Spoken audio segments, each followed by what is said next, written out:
Okay, so just because I understand everything about how trance works, everything, right? But just because I understand how this concept that I work with every single day works, doesn't mean that everybody else does. So maybe I should actually take the time to explain what an altered state is. I'm Julie, and I am a hypnotherapist and a consciousness educator because it turns out I have been caring about this subject for decades.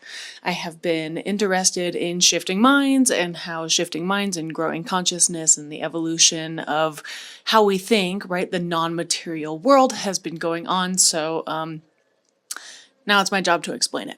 Let's just riff on what an altered state is. So the definition of a trance is just selective focus and specific attention.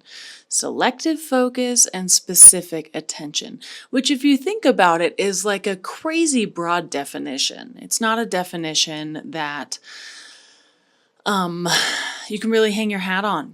The teachers that I follow the most closely say that we are always in a series of nested and layered trances that happen at all times. So think about it this way. When you're in a process, let's say you're in the process of going to the grocery store, you have a driving trance on the way to the grocery store, or the public transportation trance, which is the specific mental state of going from one place to the other. So that could be the mental state of I'm paying just 100% attention to the road, which seems unlikely. Nobody actually ever does that. Or it could be a state that's more like, oh, I'm listening to the music and my body is doing the driving. Either way, you're having your focus narrowed because there's signs passing by and there's sounds that are happening that you're just not paying attention to.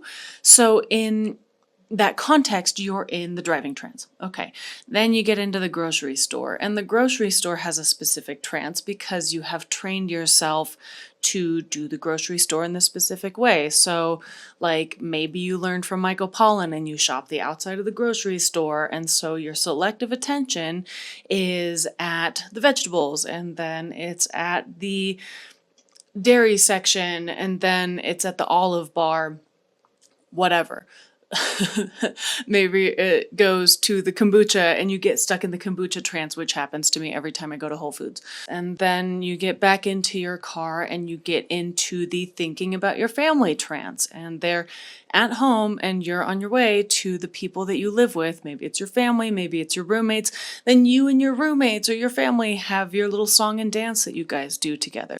The point is, we're always in these different consciousness shifts, and they're never the same, and we're moving through them from moment to moment. Gurdjieff, one of my favorite teachers, says that a man, right, of course, but a man is not the same from one moment to the next. So here I am, Julie, talking to you. Here I am, Julie, talking to a client. Julie doing her taxes. Julie having a margarita, Julie having sex. I'm like different people at different times, ideally. Knowing that we have all these different states, what we can do is then we can choose specific states and specific selected attention frames, which ultimately become skills. Now, this is very, very interesting to me, and it always has been. The mind, right, our kind of internal experience is how I would define the mind, can be trained just like the body. So in the same way that you can train yourself to be a ballerina or a bodybuilder, power lifter, or you can train yourself to be a really good fisherman, which is a whole different thing altogether, kinda. You can train yourself also to be a really attuned trance doer. In that context, in the context where all of our mental states are selective focus and attention that has a certain patterning to it, what is an altered state? That's a very good question.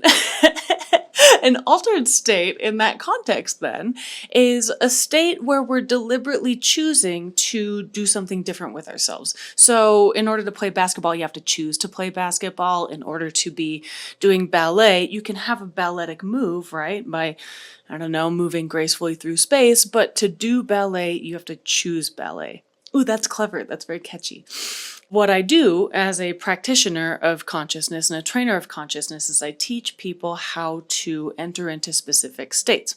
So some of them are better than others for different tasks. So, if you were going to go play a basketball game, you'd have to get into a specific mental state. And those people, basketball players, since that's my analogy of the day, they have these crazy specific rituals that get them into the state. They like talk to each other and like do mindset games and that kind of stuff to get themselves to where they need to be in order to perform. In my job, in my work, what I do is I get people into sort of the opposite state. So I get people, as a hypnotherapist, hypnosis is the name of a specific set of trances. I get people into a state that is more relaxed than the normal state, more calmed down, more inwardly focused on the pathways. Think about it like construction. On my way to work, there is construction on the interstate, and yes, it is inconvenient for me, but every day I get to watch them do this, and there's a certain pleasure in watching the old interstate get smushed, crashed, whatever, and in watching these people working super hard for like months building a new freeway.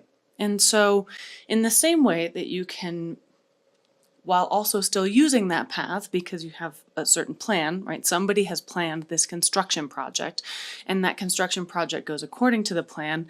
You can change your mental pathways. Some people call them neural pathways. I think that's a little bit limiting, but the pathways of behavior through time that you use your body and experience in your mind to get through, you can make modifications to how those pathways work and how they go from, one place in your mind to the other. To change your state is necessarily creative.